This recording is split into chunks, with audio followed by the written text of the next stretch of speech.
আমরা মুক্তিযুদ্ধের পরে দেখেছি যে মুক্তিযোদ্ধা সার্টিফিকেট পেয়েছে। আপনার কি মনে হয় যে এখানে যারা যুদ্ধ করেছে তাদেরও সার্টিফিকেট পাওয়া উচিত?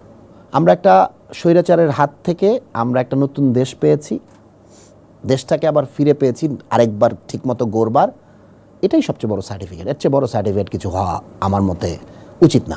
ফিল্ম সিন্ডিকেটের দৌরত্ব কি বাংলাদেশে ছিল? অবশ্যই ছিল, সব কিছুতেই সিন্ডিকেট থাকে, ফিল্মেও সিন্ডিকেট আছে, ছিল, ভবিষ্যতেও থাকবে, বাট এটাকে আসলে কতটুকু কন্টেইন করা যায় সেটাই আমাদেরকে চিন্তা করতে হবে। এবং সব ক্ষেত্রেই সিন্ডিকেট তো সব জায়গায় ছিল, সিন্ডিকেটগুলোকে কিভাবে নিউট্রালাইজ করা যায় সেটা আমাদেরকে চিন্তা করতে হবে। আচ্ছা, পরিচালকদের দ্বারা বা প্রযোজকদের দ্বারা নায়িকাদেরকে হ্যারাসমেন্ট করার কথা কিন্তু আমরা অনেক সময় শুনি। এটা খুবই কমন আমাদের বাংলাদেশে বলা যায় যে সারা পৃথিবীতেই একটা মিটু শিটু মুভমেন্ট এটা আছে, আমাদের দেশেও এটা আছে। হ্যাঁ, আচ্ছা, তো এই যে সম্প্রতি কিন্তু আমরা একটা মামলার কথা শুনছি, এরকম সেটা নিয়ে একটা স্ট্যাটাসও দিয়েছে এবং সেটা নিয়ে কানাঘুষা হচ্ছে অনেক কিছু, এবং এমনও শোনা গেছে সেই নায়িকাকে নাকি চাপ প্রয়োগ করা হয়েছে যেন এই মামলাটা উঠিয়ে দেওয়া হয় ডিবি থেকে বা বিভিন্ন জায়গা থেকে। আপনি এই বিষয়গুলো কিভাবে দেখেন? আসলে একদম প্রপার ইনভেস্টিগেশন হওয়া দরকার। শুধু আইনশৃঙ্খলা বাহিনী না, আমার মনে হয় যেই স্বচ্ছ সংগঠনগুলো আছে সেখান থেকে কয়েকজন ব্যক্তিদেরকে, শিল্পী যারা সিনিয়র আছেন, যারা নিরপেক্ষ আছেন, তাদেরকে নিয়ে একটা ইন্ডিপেন্ডেন্ট ইনভেস্টিগেশন হওয়া দরকার। দুইজনের স্বার্থেই হওয়া দরকার, যে ভিকটিম, যে বাদী এবং যার এগেনস্ট অ্যালিগেশন, দুইজনের স্বার্থেই এটা হওয়া দরকার। হয়ে যেটা ইনভেস্টিগেশন থেকে যেটা বের হবে সেটা অনুযায়ী পরবর্তী পদক্ষেপ নেওয়া দরকার। একদমই। আচ্ছা, শিল্পীদের কি এমপি হওয়া বা রাজনীতিতে আসা দরকার আছে? এটা যার যার ব্যক্তিগত অভিলাষ, ইচ্ছা, সেই অধিকার নাগরিক হিসেবে আমার মনে হয় বিপ্লবীদের নেতা হওয়াটা ঠিক না। আমার মনে হয় আমি মানুষের পাশে যেভাবে ছোট্ট আকারে আছি ওভাবে থাকাটাই বেটার। নেতা হতে গেলে আপনার মেরুদণ্ডটাতে স্প্রিং লাগানো থাকতে হয়, আমারটাতে লোহা লাগানো। তো সো যদি আমি কখনো লোহা রিপ্লেস করে স্প্রিং লাগাইতে পারি তাহলে আমি হওয়ার চিন্তা করব। শিল্পী সমিতি নির্বাচন নিয়ে কিন্তু অনেক কথা হয়, এটা নিয়ে একবার হচ্ছে কেউ নির্বাচিত হয়, আবার সেটাকে আপিল করে আবার নামিয়ে দেওয়া হয়। আপনার কি এই নির্বাচনের প্রতি আস্থা আছে?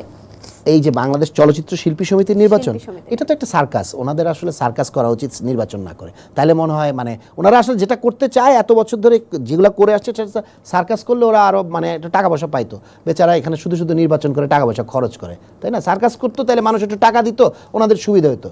ওনাদের এই মানসিকতায় পরিবর্তন করা দরকার। ওনারা বিগত কয়েকটা বছর জাতির সামনে যেভাবে এই চলচ্চিত্রকে মানে কি বলবো, চলচ্চিত্রের কাপড় চোপড় খুলে ফেলছেন, এই নির্বাচন একটা করতে যে এই জায়েদ খান আর নিপুণ স্পেশালি এই দুইজনকেই উচিত ওনাদেরকে কয়েকদিন নিয়ে ওই যে চিড়িয়াখানায় রাখার জন্য, মানুষকে টিকিট করে দেওয়ার জন্য, যাতে তাদেরকে দেখায়।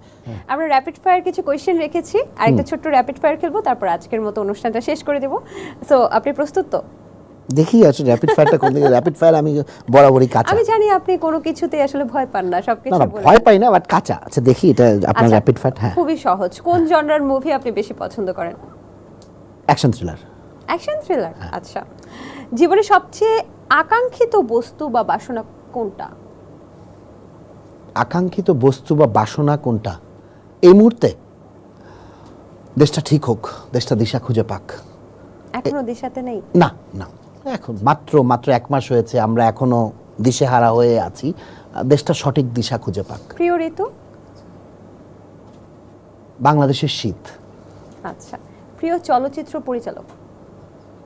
বাংলাদেশের না বাংলাদেশে অবশ্যই জয়ী রাহান। আচ্ছা। আর ইন্ডিয়াতে যদি বলি মণিরত্নম। হলিউডে যদি বলি স্টিভেন স্পিলবার্গ। প্রিয় অভিনেতা? হলিউডে ডেনজেল ওয়াশিংটন, বলিউডে নানা পাটেকর। বাংলাদেশে যদি বলি আমার ভার্সেটাইল অভিনেতা হিসেবে প্রয়াত কারো নাম বলতে পারবো নাকি? হ্যাঁ,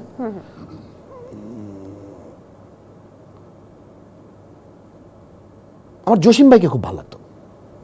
আচ্ছা আচ্ছা, আমার কাছে মনে হয়েছিল যে ওনার মধ্যে একটা এক্স ফ্যাক্টর ছিল, একটা ফাইটার থেকে যিনি নায়ক হয়েছে। আমার জসিম ভাইকে খুব ভালো লাগতো। চঞ্চল চৌধুরীকে আপনি 10-এ কত নাম্বার দিবেন, অভিনেতা হিসেবে আর মানুষ হিসেবে? 10।